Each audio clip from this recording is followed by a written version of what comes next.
E o Cruzeiro pretende contratar um jogador grande depois da saída de Dudu. O vídeo de hoje do canal do Nicola traz dois nomes adorados em Belo Horizonte. Preciso falar também sobre o Corinthians, que decidiu vender Félix Torres mesmo com prejuízo. Tem novidade importante no Palmeiras, condição financeira em 2025 é a melhor já vista no clube. Quero falar também sobre o São Paulo, para quem que o tricolor ainda deve. Para completar, Ronaldo Fenômeno é considerado o pior dono de um clube da história do futebol espanhol. Tem novidades também a respeito do Bahia, as últimas do mercado, bastidores, finanças e muito mais.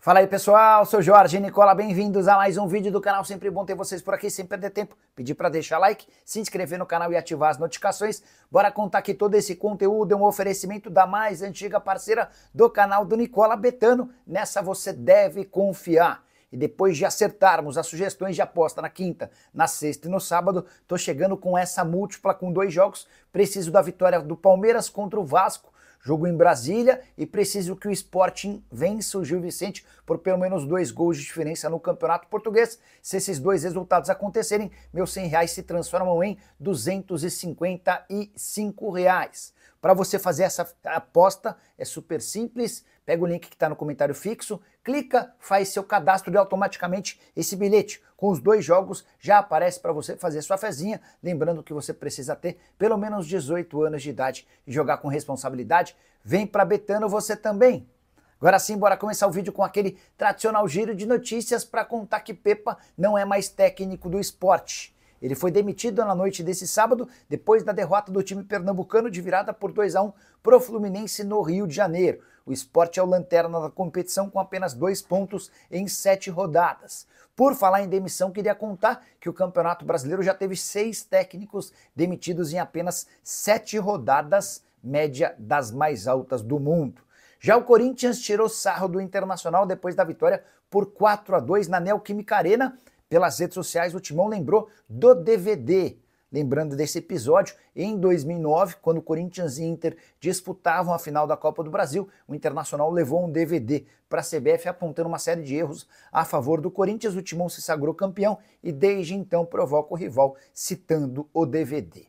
Já Vitão, o zagueiro do Internacional, saiu da Neoquímica Arena revoltado. Dá uma olhada no que disse o zagueiro, abre aspas, aqui na Neoquímica Arena é sempre assim. Colocam uns árbitros cagados para virem apitar o jogo, e eles sempre jogam com 12, citando o Corinthians.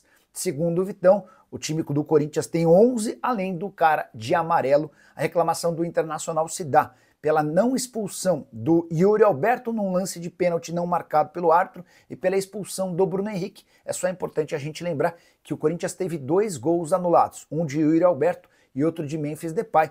A goleada por 4-2 poderia ter sido ainda maior. Só para completar o giro de notícias, contar que o Vasco afastou um segurança de nome Betinho. Ele foi flagrado agredindo um torcedor do Vasco que havia ido até a porta do hotel onde o time está hospedado em Brasília.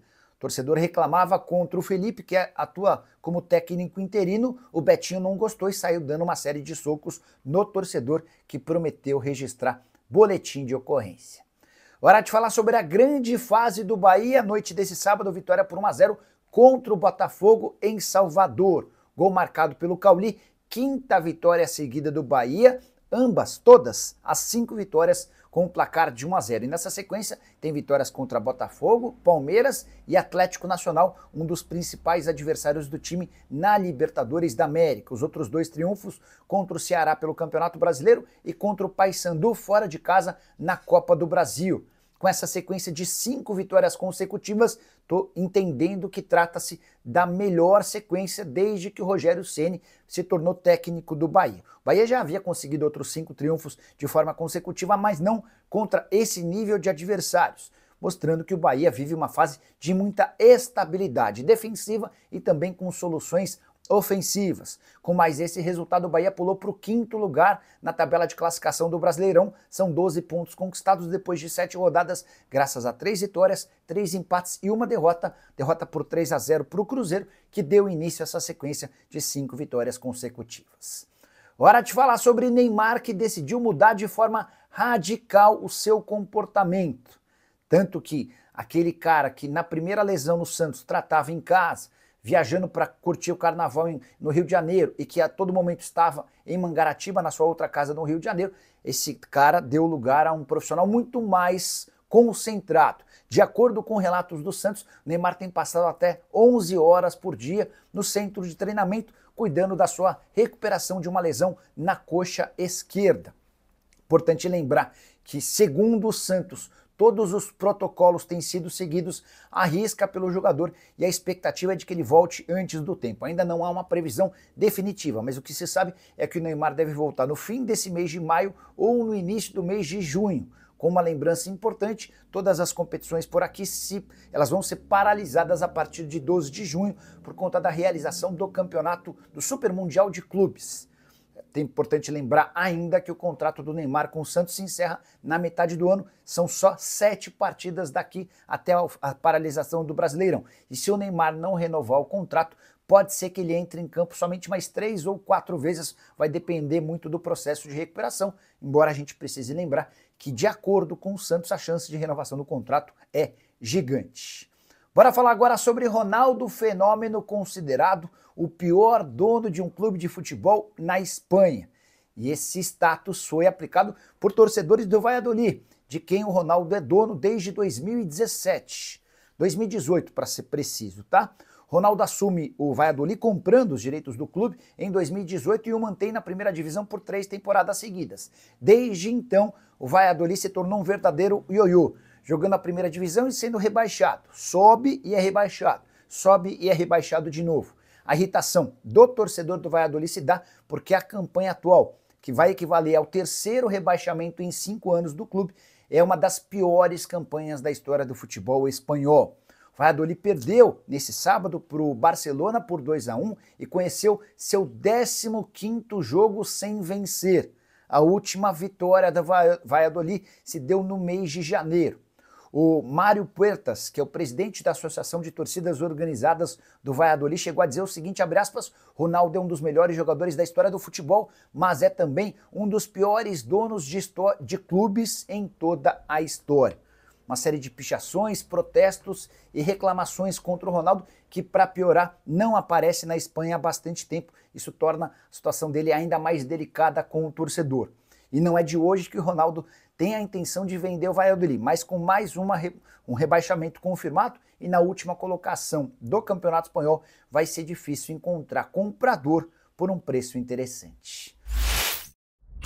Hora de falar sobre o São Paulo, queria te atualizar sobre a dívida do Tricolor para quem o São Paulo ainda deve. Antes de trazer os números, só algumas observações importantes. O São Paulo fechou a temporada de 2024 com a maior dívida da sua história, próxima de R$1 bilhão. O valor exato é de 968 milhões de reais, fruto de 5 resultados negativos nos últimos 6 anos. O acumulado de prejuízos causou ao São Paulo um resultado negativo de 704 milhões de reais nas últimas 6 temporadas. Só para você entender, o São Paulo gastou 704 milhões a mais do que arrecadou desde 2019. A dívida do São Paulo hoje é composta por 259 milhões em pendências com bancos, 219 milhões com tributos atrasados, 91 milhões de reais com contratações de atletas, 42 milhões e meio de reais em comissões, além de uma série de outras pendências. Queria listar os mais famosos dessa relação de credores que o Tricolor tem. São Paulo deve para a CET, a Companhia de Engenharia de Tráfego, 25 milhões e 400 mil. A dívida com o Daniel Alves é de 6 milhões e 700 mil. São Paulo ainda deve mais 2 milhões e 900 mil à ex-esposa do atleta, Adinora Bastos. Importante contar que o São Paulo tem feito os pagamentos em dia ao Daniel Alves, mesmo no período em que ele esteve preso. Rogério Ceni ainda tem 1,5 milhão de reais a receber do Tricolor. Eram 3 milhões e meio uma temporada atrás. São Paulo quitou 2 milhões na temporada passada. A boa notícia é que dívidas com Jusilei, Thiago Volpe e Vitor Bueno foram zeradas na temporada passada. Hora de falar sobre o Palmeiras. Se está faltando dinheiro no Tricolor, não dá para dizer o mesmo em relação ao Verdão. O Palmeiras teve um superávit de 159 milhões de reais após os meses de janeiro e fevereiro. E olha que a expectativa era de um superávit de apenas 14 milhões e 200 mil. O grande responsável por esse número extraordinário do Palmeiras foi a venda de atletas para o exterior, em especial a do Vitor Reis, negociado com o Manchester City por 224 milhões de reais. Palmeiras arrecadou, nos 2 primeiros meses do ano, 275 milhões com transferências de atletas.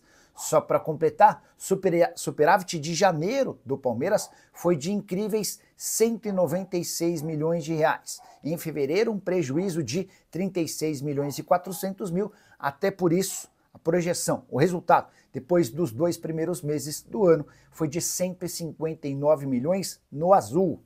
Projeção para o Palmeiras na temporada de 2025 é de mais um ano com faturamento acima de 1 bilhão de reais, algo que o Palmeiras conseguiu pela primeira vez em sua história no ano de 2024. Sobre o time, o Palmeiras entra em campo para enfrentar o Vasco nesse domingo em Brasília, campo neutro, embora o mando seja do Vasco, com o Verdão com favoritismo.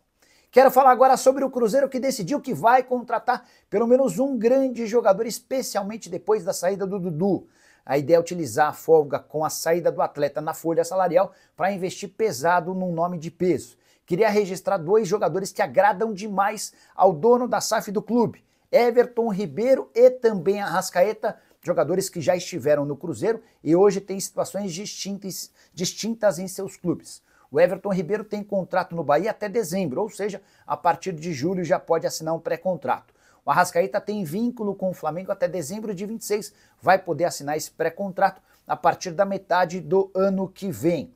Pedro Lourenço, Pedrinho BH, já disse em algumas entrevistas que é absolutamente fã do Arrascaeta. E se o Flamengo continuar tendo dificuldade na extensão e prorrogação do contrato, dá para cravar que o Cruzeiro no ano que vem vai trabalhar para a contratação do Arrascaeta. Não dá para imaginá-lo sendo contratado antes do fim do vínculo, até porque o Flamengo não vai topar negociar o jogador, que é um craque com qualquer rival do futebol brasileiro. Sobre Everton Ribeiro, o Bahia também já deixou claro que não topa negociá-lo antes do fim do vínculo. Inclusive, o Bahia deve propor nas próximas semanas uma extensão do contrato, mas aí o Cruzeiro pode oferecer mais e ficar com o jogador.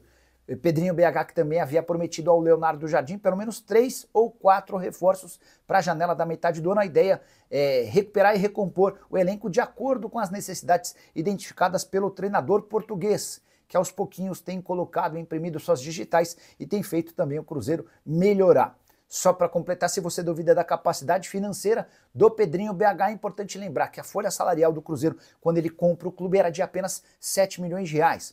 Hoje o Cruzeiro já gasta na casa dos 20 milhões de reais por mês. Foram mais de 250 milhões de reais investidos em contratações de atletas. Bora fechar o vídeo para falar sobre o Corinthians, que decidiu estar colocando o Félix Torres à venda.